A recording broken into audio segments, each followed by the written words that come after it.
আজকে আমি পুঁই শাক তোলার জন্য এসেছি। তো এই যে পুঁই শাক, এটা সাধারণত দুই ধরনের হয়ে থাকে। একটা হচ্ছে সবুজ কাণ্ড আর একটা হচ্ছে লাল কাণ্ডে। তো এটা সবুজ কাণ্ডে। সবুজ কাণ্ডের বিজ্ঞানসম্মত নাম হচ্ছে ব্যাসিলা অ্যালবা, আর লাল কাণ্ডে যে পুঁই শাক তার বিজ্ঞানসম্মত নাম হচ্ছে ব্যাসিলা রুব্রা। তো এই দুই রকমেরই মানে পুঁই শাক দেখা যায়। আমার গ্রাউন্ডে এই সবুজ পুঁই শাকটা আছে। তো এই পুঁই শাকের কাণ্ডটা যদি দেখি আমরা, তো কাণ্ডটা একটু নরম রসালো প্রকৃতির হয়ে থাকে।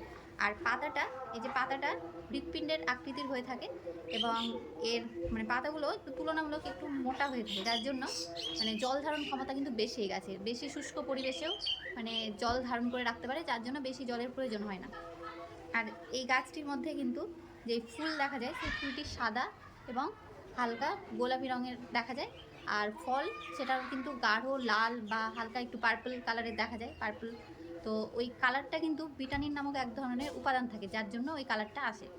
আর এই গাছের মধ্যে মানে পাতা এবং এই ডাঁটির মধ্যে প্রচুর পরিমাণ মিউসিলেজ নামক উপাদান থাকে, যার জন্য মানে এই যখন রান্না করা হয় এই শাক, তখন মানে যে পিচ্ছিল একটা স্লিপারি যে ভাবটা আসে, সেই ভাবটা কিন্তু সেই মিউসিলেজের জন্যই হয়। তো এর মধ্যেও প্রচুর পরিমাণে ভিটামিন আছে, যেমন ভিটামিন এ এবং ভিটামিন সি প্রচুর পরিমাণে থাকে। এছাড়াও অ্যান্টিঅক্সিডেন্ট, ম্যাগনেসিয়াম, ক্যালসিয়াম, পটাশিয়াম ইত্যাদিও উৎস ভালো থাকে, যার জন্য কি হয়, কোষের ক্ষয় রোধ করে, হজম শক্তি বাড়ায়, হাড় মজবুত করে।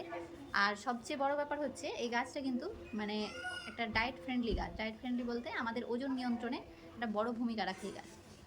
কিন্তু এই গাছে মানে পর্যাপ্ত আলো বাতাসের কিন্তু প্রয়োজন হয়। আলো বাতাস যদি পর্যাপ্ত পরিমাণ না পায়, তাহলে কিন্তু গাছ গ্রো করতে পারে না। এতেও এই গাছটিতেও যদি ভালোভাবে দেখি, তাহলে পর্যাপ্ত আলো বাতাস পাচ্ছে না, কারণ এই কাণ্ডটা এতটা পাতলা হয় না, আরও মোটা হবে, পাতাগুলোও আরও বড় বড় হবে যদি পর্যাপ্ত আলো বাতাস পায়। তো যাই হোক, এখানে অনেক রকমের গাছ আছে, যার জন্যই এই গাছটা মানে ঠিকঠাকভাবে আলো বাতাস পাচ্ছে না, ব্যাঘাত ঘটছে। তো কিছু একটা ব্যবস্থা করতে হবে। আর এই গাছের জন্য কিন্তু বেশি সারেরও প্রয়োজন হয় না, জৈব সারই যথেষ্ট। জৈব সারে বেশ ভালো গ্রো করে গাছগুলো। তো এখন আমি এই গাছটা কেটে নেব।